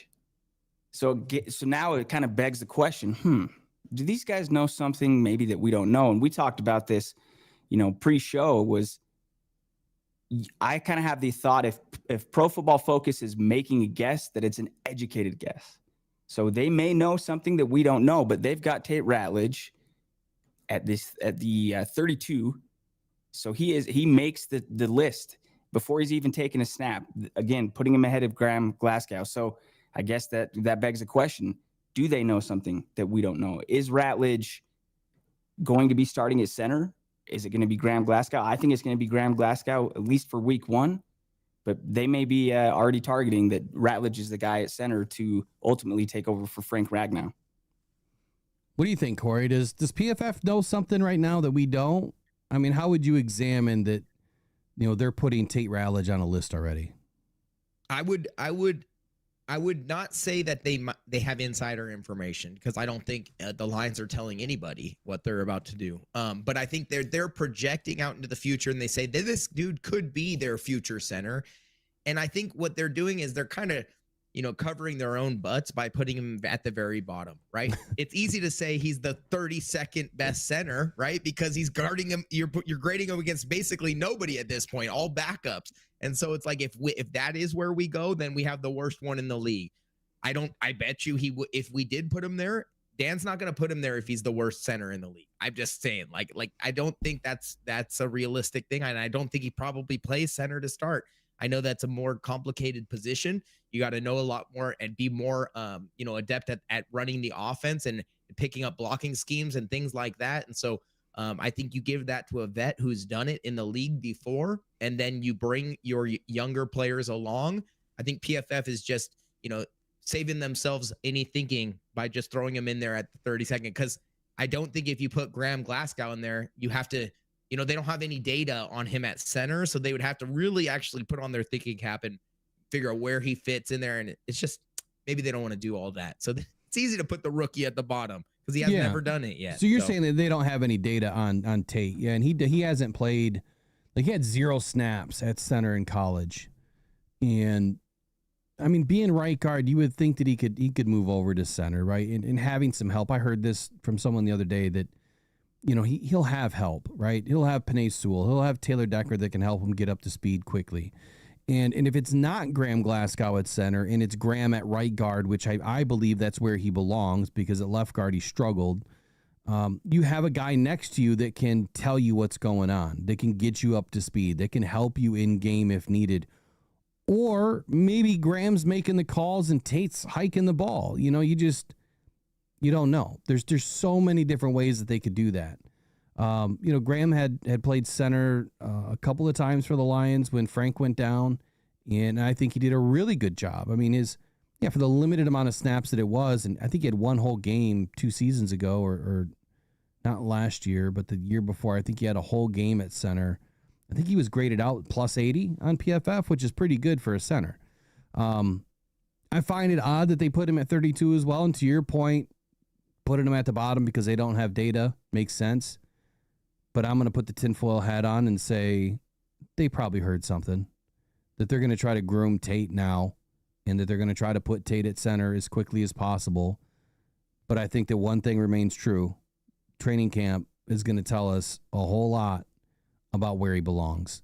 And whether that's at guard or center, they're going to flush it out in camp. Riley, any final comments on your topic? And then I want to roll into the best breakdown on Frank Ragnow. I love it. Oh, that's such a good name. I love that. No, I think you guys kind of nailed it. Again, it just kind of something was that kind of perked my attention on it, because again, it would have been easy to put Graham Glasgow in there. And I know I asked you guys before the show if that were the case. Maybe he's at 28, 29, 30, somewhere in there. But we'll see, man. I'm excited to see if Ratledge, I think, Corey, you said it best. If he's not ready, if he's not good enough, I don't think that Campbell's going to put him out there. This team's not in that position. You have to hit a certain standard if you want to be part of the team, if you want to be out on the field. So we'll see what ends up happening. All right, let's get into the best breakdown. So there's been some tributes going on. Al Karsten on Twitter This was day 1. I haven't looked at day 2 or day 3 or whatever day he's in, but he's doing 77 days of Frank Ragnow run blocking, which we know Frank was one of the best centers in the league at run blocking, one of the best offensive linemen in the league at run blocking. And so let's dig into this highlight here. It's about 18 seconds long. I'm doing it at the end of the show just in case I have to trim it out. So before we get to that, I got to do this. I want to thank everybody for joining the Rise and Grind Morning Show today. It is Friday. It is June 6th, and we'll be off until next week, Monday. So appreciate you guys all joining. Please hit the like button, subscribe button on your way out. Tell a friend, get them in. Let's get this channel pumped up. We'll be bringing more content here pretty soon, starting more channels as well. But we're going to roll right now into the Besh breakdown of Frank Ragnow. So hang tight. We're not going anywhere. Just had to end the show in case I got to trim it out. All right, here we go. Let's bring in Frank Ragnow here in this play. Yeah, and if you'll pause it immediately, and I'll kind of set us up. No, now you're asking for too much. Now, you know. Oh, no. Hold on. Then give me the control. I'll do it. No, I'm just kidding. You know what they say, beggars can't be choosers. All right. All right, perfect. It's already paused for you. Don't even do anything. So when we look at this play, right, there's a couple things and you're going to hear me talk football here, so hopefully you can stick with me. We're looking head on at the offense, and obviously Frank's the easy one to find. He's right there with the ball in his hand. And one of the couple things we got to think about with how the defense is playing him and what we're doing offensively before we get into this play is we're noticing we got a receiver who's running across Jared Goff's face. It's Laporta, right? It's actually a tight end who's resetting. He's set up on the left side of the formation, and he's now moving across the field to set up on the right side. And what that's doing is it's making not only the linebackers, but also the defensive linemen shift from where they're at. Right now, you see number 93 is in the nose guard position, right? We call that a 1. And then the 93 would be in the other number, I can't tell exactly, on the right side of Frank, or on the left side of Frank, facing him the right side. He's standing up and shifting over as well. So you're going to play it for about 2 seconds and then pause it for me again, Will, if you don't mind. When they reset right before the game, so now pause it. Thank you. Okay. So, now look, we got those guys, they've shifted over, and what this is called, what Frank is about to execute right here is a reach block, a combo block with himself in the left guard on this guy who's in a really, really hard to block position. When we're running a zone run to our left side, if you watch all 3 of our left side of our offensive line, okay, the center, the guard, and the tackle, we're all stretching to the left. And Frank and who's playing left guard here, I couldn't tell you because I wasn't a Lions fan last year. They're combo blocking up to the backer that's standing directly behind that defensive lineman. So it's 2 for 2. Frank and the left guard need to work on this defensive tackle and up to that backer who's behind him. Okay, we have a very unconventional blocking scheme going on the backside. We have both the linemen kicking out because of leverage. You can see right tackle Penei Sewell is blocking out on the defensive end. We have our guard blocking out, and we're actually pulling a interior blocker, Laporta, to come and fill. I just lost my internet. There we go. We're bringing Laporta to fill the backside linebacker who's going to blitz through that gap. Okay, so now go ahead and play. And the responsibility for Frank here is to get his hips and his body on the front side of this lineman so that our left guard can get up to the second level and take on that linebacker. As you can see, it is a perfect handoff of blocking responsibilities. He allows that guy to help for a second. He gets his body and hips sealing off the lane, and look at Jameer and that gap that he has. Beautifully formed here. This 60-yard touchdown on a perfectly designed run and blocking scheme by the entire offensive line, started by Frank Ragnow, the all-pro and now retired center, who we will miss dearly. But if we can get a guy who can seal a gap, we score a long touchdown. And I love it. That was Frank. That was Graham Glasgow, by the way, at left guard. So that's Perfect. our feature center. And I like that first. So you had Frank and Graham comboing up on the nose tackle, right? Combo block, and then he releases. Graham releases and gets up to, I think that's Harold Landry there, 56. That might have been Landry. This looks like the Titans game. Yeah, it is Titans. Yeah, it looks like the Titans game. So, or was Landry 58? No, I don't remember. Either way, he got up to 56. Yeah, I love the seal block there. Love it. The way you described it, perfect. Getting his hips and his body in front and turning away like that opened up that hole. And you could see Jameer just kind of sitting in that box. Like it was all blue uniform. Like no one was going to touch him. No one. And you give him an inch, man. Jameer is so slick with it. He can get loose. Off of this, let me transition to something. Well, first, Riley, give me your thoughts on the breakdown that we just heard from the Besh breakdown. I could listen to this. I could just sit back and join the audience and just let you guys roll and talk strategy and X's and O's. And I could listen to that all day long. I love it. Very well done, Corey. Thanks, Corey is heads and shoulders above where I'll ever be. But yeah, I can't wait to do some more film room stuff. Have you listened to all 22 at all on YouTube yet? I have not. He's a good friend of the show. So Derek Coleman, all 22, check him out. I'll send you a link to his YouTube. So he's a Ravens fan. He also breaks down Lion stuff, and I think that you'll appreciate some of his breakdowns too. But cool. We're gonna have to do something similar whenever you have time to do film with me or something. You've got the access to the film, so it's just figuring out what's not been put on TV. That's the hard part. Yeah. That's the hard part, because if it's been put on, used on a broadcast, then it'll get hit all day long. So, all right, that's the end of the show for real this time. We'll do final 32, Riley, then Corey, then me. Yep, great show. Perfect way to start the Friday. Hope everybody has a great weekend, and I'm excited to be back here joining. I'll be back on Tuesday morning, but be right back in the saddle with Will and Corey on Monday, and then I'll be back on Tuesday.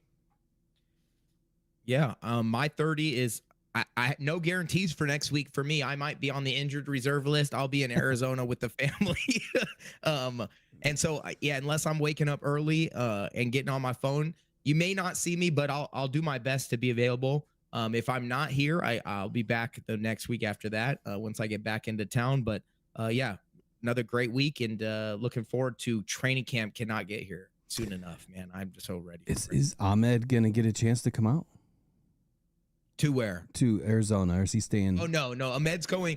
So I'm going with my family from California. We're all kind of meeting there. Ahmed still got the last week of rookie OTAs, team activities. Yeah, team activities. And then he'll be home when I get home in Idaho, about right around the same time. And then we got a month before training camp, and he's getting married. So that's exciting. We got a wedding to go to, and then he'll be a newly wed husband, right back and celebrating his honeymoon at OTA. I mean, not OTAs, at training camp, official training camp. Love it, man. Yeah, I love it. And make sure you tell him big congratulations from all of us. So, all right, my final 30 is simple. It's been a long week, and we got a lot of work to do, but we're going to continue to add more content to this show as we can. Like I said, last night, I've only been putting about 25% in, which is a lot, trust me, with 9 other channels that nobody knows about, right? Nobody knows about the other channels that I do.